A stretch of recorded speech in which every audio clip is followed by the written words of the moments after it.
कि कौन सा हिस्सा सबसे ऊपर आएगा। लाल हिस्सा आने पर जुए घर का मालिक हमें दांव पर लगे धन का 4 गुना देगा, परंतु अगर बाकी 5 हिस्सों में से कोई भी हिस्सा ऊपर आता है तो हमने दांव पर जो पैसा लगाया था वह डूब जाएगा।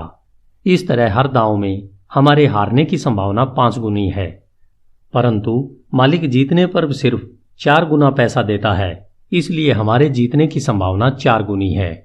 एक रात के खेल में जुए घर का मालिक दांव पर लगाए गए पूरे धन का 5वां हिस्सा या 20% लाभ में कमाने की उम्मीद कर सकता है।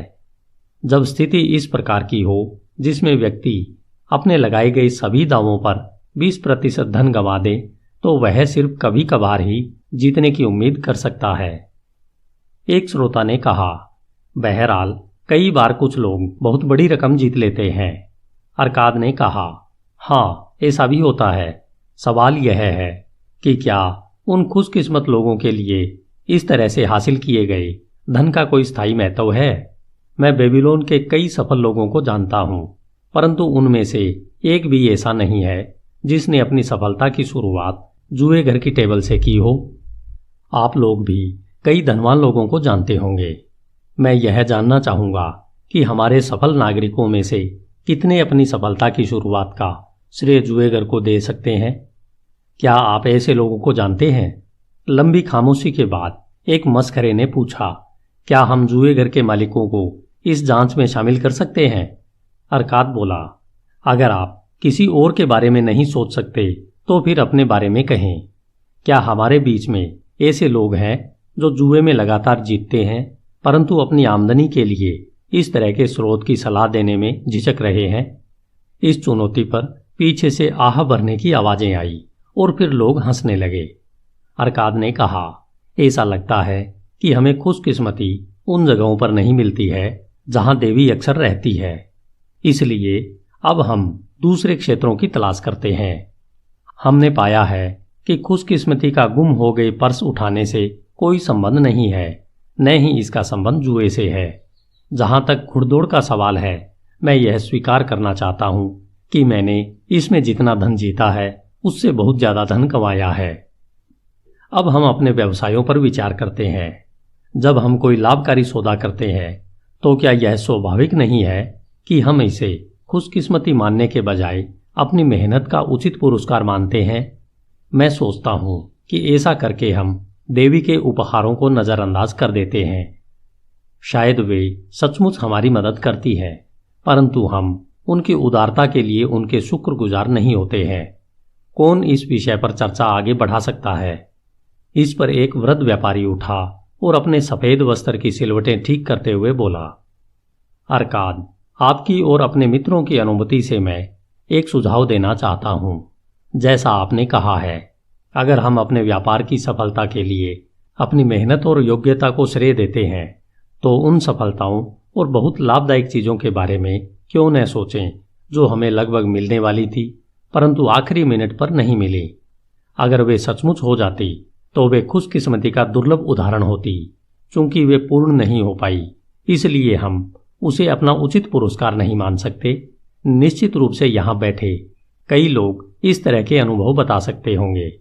अरकाद ने सहमत होते हुए कहा, यह समझदारी भरा सुझाव है। खुशकिस्मती आप में से कितनों की मुट्ठी में थी परंतु आखिरी मिनट पर फिसल गई। कई हाथ उठे जिनमें उस व्यापारी का हाथ भी था। अरकाद ने उसे बोलने का मौका दिया। चूंकि आपने ही यह सुझाव दिया है, इसलिए हम सबसे पहले आपके मुंह से इसके बारे में सुनना चाहेंगे। व्यापारी ने कहा, मैं खुशी खुशी अपने जीवन की एक घटना बताऊंगा। इससे आप यह जान जाएंगे कि खुशकिस्मती के करीब आने पर इंसान अंधों की तरह उसे अपने हाथ से निकल जाने देता है, जिससे उसे नुकसान होता है और वह बाद में पछताता है। कई साल पहले मैं युवा था और मेरी कुछ समय पहले ही शादी हुई थी। उन दिनों मैं कमाना शुरू कर रहा था। एक दिन मेरे पिताजी मेरे पास आए और उन्होंने जोर देकर मुझसे कहा कि मैं एक योजना में अपने धन का निवेश कर दूं। उनके एक अच्छे मित्र के पुत्र ने भूमि का एक खाली टुकड़ा देखा था जो हमारे शहर की बाहरी दीवारों से ज्यादा दूर नहीं था। वह टुकड़ा नहर के काफी ऊपर था और वहां पानी नहीं पहुंच सकता था। मेरे पिता के मित्र के पुत्र ने एक योजना बनाई कि वह इस जमीन को खरीद लेगा, बैलों द्वारा चलने वाले 3 बड़े रहट बनाएगा और इस तरह से जीवनदायी पानी को उपजाऊ भूमि तक पहुंचाएगा। उसकी योजना यह थी कि ऐसा करने के बाद वह इस जमीन के प्लाट काट देगा और शहर के नागरिकों को सब्जी उगाने के लिए बेच देगा। मेरे पिता के मित्र के पुत्र के पास इस काम के लिए पर्याप्त धन नहीं था। मेरी ही तरह उसकी आमदनी भी सामान्य थी।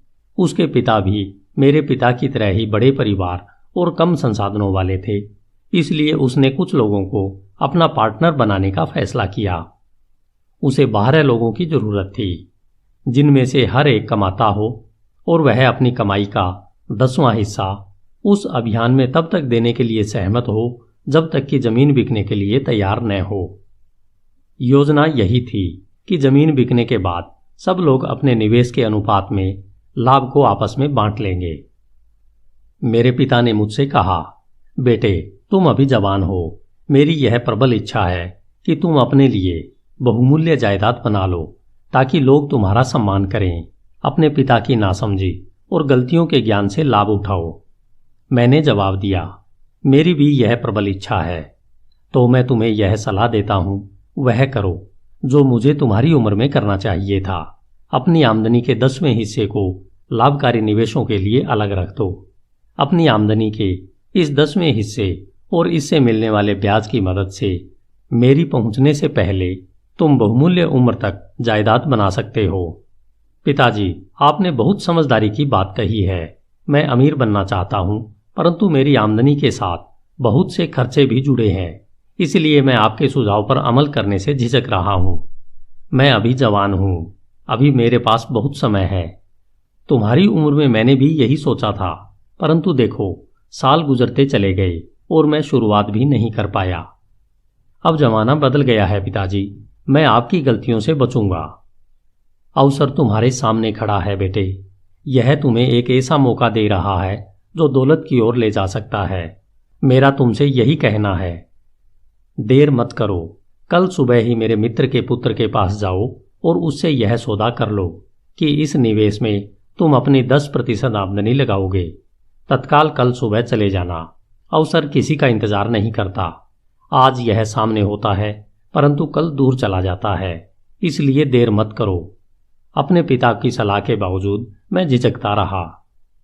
पूर्वी देशों से व्यापारी नए सुंदर वस्त्र लाए थे जो इतने आकर्षक और बढ़िया लग रहे थे कि मैंने और मेरी पत्नी ने महसूस किया कि हमें उन्हें खरीद लेना चाहिए।